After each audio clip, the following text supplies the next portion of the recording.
சமூக நீதி பேசும் மு க ஸ்டாலின் திமுக தலைவராக பட்டியலினத்தைச் சேர்ந்தவரையும் துணை முதலமைச்சராக பட்டியலினத்தைச் சேர்ந்தவரையும் கொண்டுவர முடியுமா என்று பாஜக மகளிர் அணி தலைவரும் கோவை தொகுதி எம்எல்ஏவுமான வானதி சீனிவாசன் கேள்வி எழுப்பியிருக்கிறார்.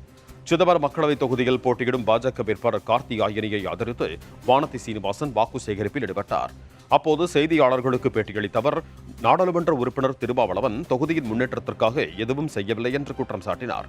மத்திய அரசை குறை கூறவும் மோடியை வசைபாடவும் மட்டுமே கடந்த 10 ஆண்டுகளை திருமாவளவன் பயன்படுத்தியிருப்பதாகவும் அவர் சாடினார். காங்கிரசின் தேர்தல் அறிக்கை வெற்று அறிக்கை என்றும் வானதி சீனிவாசன் விமர்சனம் செய்தார். கடந்த 10 ஆண்டுகளாக சிதம்பரம் தொகுதி அவர்கள் தேர்ந்தெடுக்கப்பட்டிருக்கின்ற திரு திருமாவளவன் அவர்கள் மத்திய அரசை குறை கூறுவதற்கும் பிரதமர் மோடி அவர்களை வசைபாடுவதற்கும் தான் அவருடைய நேரம் பயன்பட்டிருக்கிறதே தவிர இந்த தொகுதியினுடைய முன்னேற்றத்திற்காக எதுவும் செய்யவில்லை.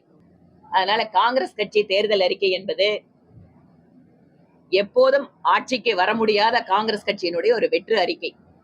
இன்று காங்கிரஸ் கட்சி ஒரு தேசிய கட்சி அப்படிங்கிற சிந்தனையில் இருந்து முழுவதுமாக மாறி பிரிவினைவாத கட்சிகள், ஒங்கங்க இருக்கின்ற பிராந்திய உணர்வுகளை தூண்டிவிடக்கூடிய கட்சிகளுடைய தேர்தல் அறிக்கை போல இன்னைக்கு காங்கிரஸ் கட்சி தேர்தல் அறிக்கை இருக்கு.